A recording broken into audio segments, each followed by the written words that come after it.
ఇదే కదా నీ కథ ముగింపులేనిదై సదా సాగదా. ఇదే కదా నీ కథ ముగింపులేనిదై సదా సాగదా.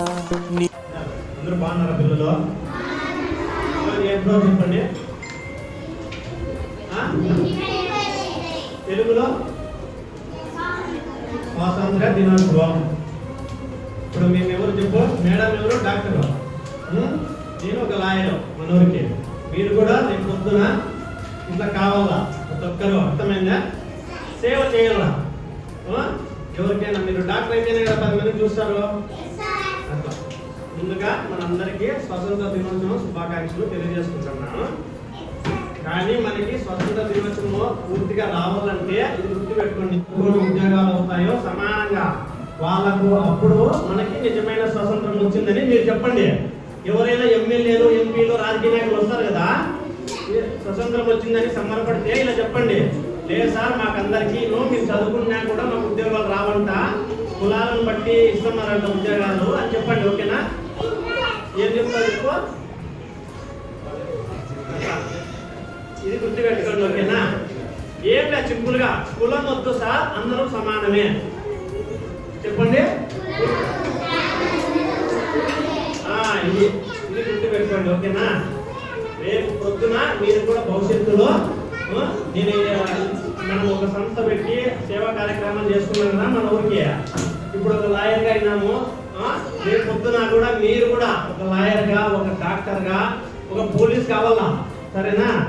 చేసి మీరు కూడా మీ అమ్మ నాన్న బాగా చూసుకొని సమాజ సేవ కూడా దేశానికి కూడా అంతో ఇంతో సహాయపడాలన్నమాట. ఓకేనా? అర్థమైందా? ఇది మీరందరూ గుర్తుపెట్టుకోండి. అందరికీ జై హింద్. ఓకే? కంటి రెప్పలంచున మనస్సు నిండి పొంగిన ఓ నీటి బిందువే కదా నువ్వెతుకుతున్న సంపద. ఒక్కొక్క జ్ఞాపకానికి 100 ఏళ్ల ఆయువుందిగా, ఇంకెన్ని ముందు వేచనో అవన్నీ వెతుకుతూ పదా. మనుష్యులందు నీ కథ మహర్షిలాగా సాగదా. మనుష్యులందు నీ కథ మహర్షిలాగా సాగదా.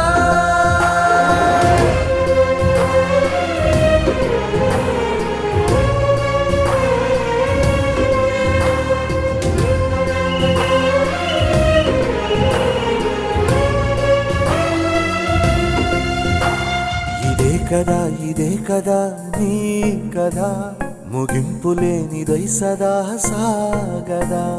ఇదే కదా నీ కథ ముగింపులేనిదై సదా సాగదా.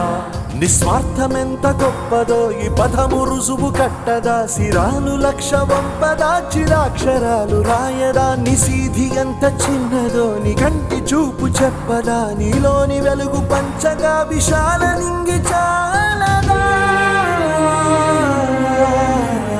మనుష్యులందు నీ కథ మహర్షిలాగా సాగదా.